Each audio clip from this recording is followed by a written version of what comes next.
These are some notes from the North Shields Evangelical Church Bible Study, and they're based on John chapter 6, verses 22 to 71. It's really important that you read those verses first before listening to this video. In John chapter 6, we meet Jesus at the height of his popularity. He has accumulated more followers than Taylor Swift. He is being followed more closely than Kim Kardashian is followed by the paparazzi. But it is at this moment that Jesus chooses to lay on one controversial statement after another.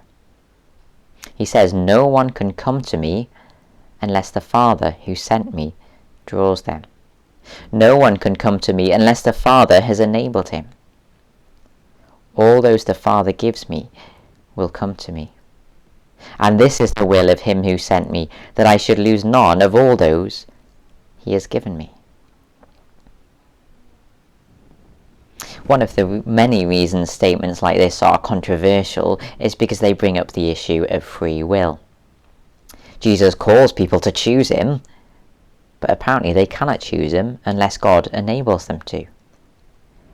Jesus then condemns people for not choosing him, saying that they made their choice. Sometimes Jesus even places two conflicting statements together in the same sentence. He says in John 6, "All those the Father gives me will come to me, and whoever comes to me, I will never drive them away." On Matthew 11, no one knows the Son except the Father, and no one knows the Father except the Son, and those to whom the Son chooses to reveal him.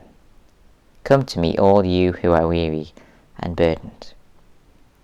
Can all come to Jesus if only God enables a select few to come to Jesus? Can all want to know the Father if Jesus only reveals the Father to those he chooses? These verses cause me a big headache about the issue of free will. I was thinking about that. I just want you to think about one thing you've eaten in the last 24 hours. I think it would be fair to say that in the last 24 hours we all ate food. Because we all eat food, don't we? We all eat food. But if I had a bucket and filled it with baked beans and bananas and tuna and mayonnaise and aubergine and carrot gratings and Marmite, would any of you want to eat it? After all, we all eat food, but you wouldn't eat it because the food is not according to your tastes. It's true that we all eat food. In the last 24 hours, we all ate something, but we only ever eat food that is according to our tastes. In much the same way, it would be true to say that we all have free will. Within the last 24 hours, we all made a mountain of choices. We had two choices and we chose one and not the other. But though we all have free will, our choices are always in accordance with our tastes. We only ever choose what we want to choose.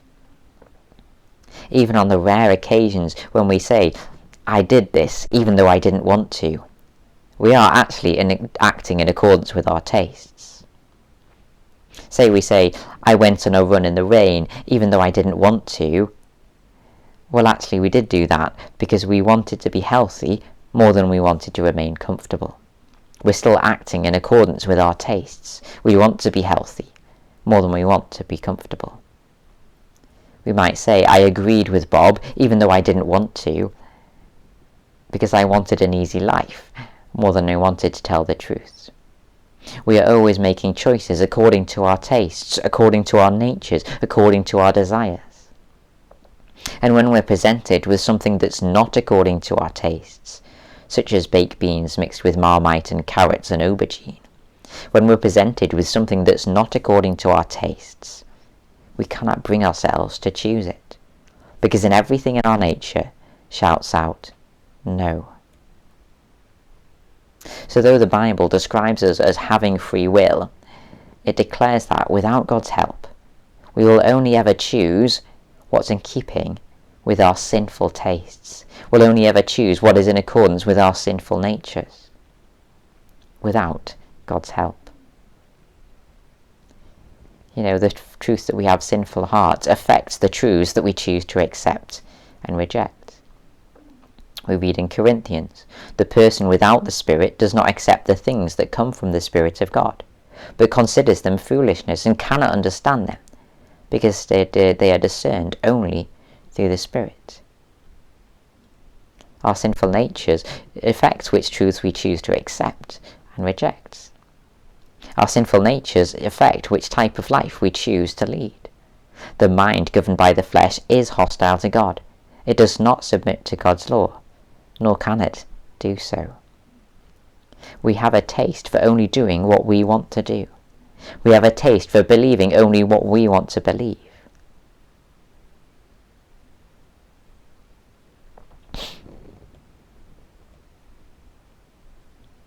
That's why Jesus said, all those the Father gives, no one can come to me unless the Father who sent me draws them.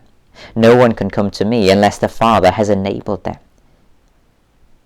It's only with God's help that God can change our tastes so that we believe His truth, so that we desire to love Him with all our heart.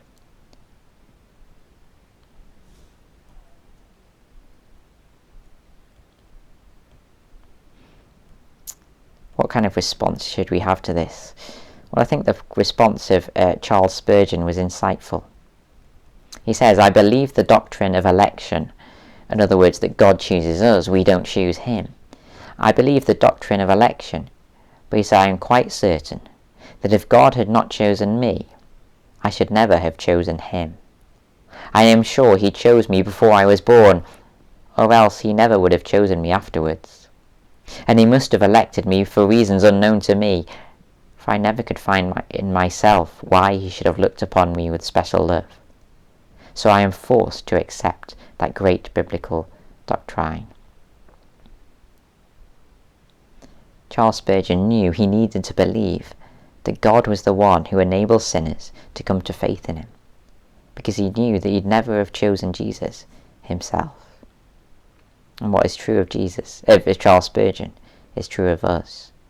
We'd never have chosen Jesus unless God first chose us. We really need there to be a force in the universe that can change the direction of our sinful hearts, for we are unable to change ourselves. As it says in Jeremiah, can an Ethiopian change his skin, or a leopard change his spots? Neither can you do good, who are accustomed to do evil. Or in Corinthians, the God of this age has blinded the minds of unbelievers so that they cannot see the light of the gospel that displays the glory of Christ, who is the image of God. For God, who said, let light shine out of darkness, made His light shine in our hearts to give us the light of the knowledge of God's glory displayed in the faith of Christ. We need to be thankful that God chose us, because we'd have never have chosen Him.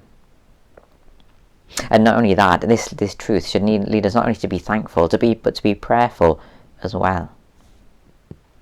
I was recently challenged by another Christian leader to pray for my sermons the same amount of time it will spend to preach them. So if I preach for 20 minutes, I should spend 20 minutes praying for the impact of God's word on those who hear. I've yet to do this, for yet I don't think I could pray for 20 minutes straight. And also I tend to think that the impact of God's word is dependent on what I do. The more persuasive my words are, the more convincing my arguments are, the more my words emotionally resonate with the hearers. That's what has the ultimate impact on those who hear.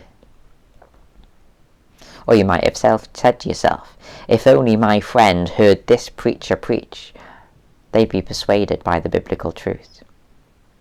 Maybe you've invited to someone to hear a great speaker, a great Christian speaker, because you're convinced that if they heard them speak, they believe the truth. Jesus' statement conflicts with that thought. John reminds us that no one can come to Jesus unless the Father has enabled them. Our human effort, our attempts to argue someone into the truth, to convince someone of the truth, our human effort is as powerless to change them as is powerless to change them. The only person that can change a person's heart is God himself. No one can come to me, Jesus said, unless the Father has enabled them.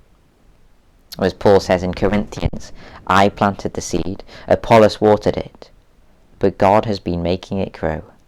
So neither the one who plants nor the one who waters is anything, but only God who makes things grow. Only God can open someone's heart to the truth. We see this in the book of Acts, where it says, one of those listening was a woman from the city of Thyatira, named Lydia, a dealer in purple cloth. She was a worshipper of God. The Lord opened her heart to respond to Paul's message. However, just because God is the only one who can open a person's heart to the truth, doesn't mean that we need to stay silent. For example, picture evangelism like trying to get someone to hear a dog whistle. Their human nature means they cannot hear the dog whistle. But if God changes their nature and they can hear the whistle, well, they can only hear it if we blow the whistle. If we blow the whistle but God doesn't change their nature, they cannot hear it. If God changes their nature but we don't blow the whistle, they cannot hear it. Likewise, in evangelism, if God doesn't open spiritually deaf ears, no one will accept the truth about Jesus, no matter how loudly we shout it, no matter how effectively we try and persuade them.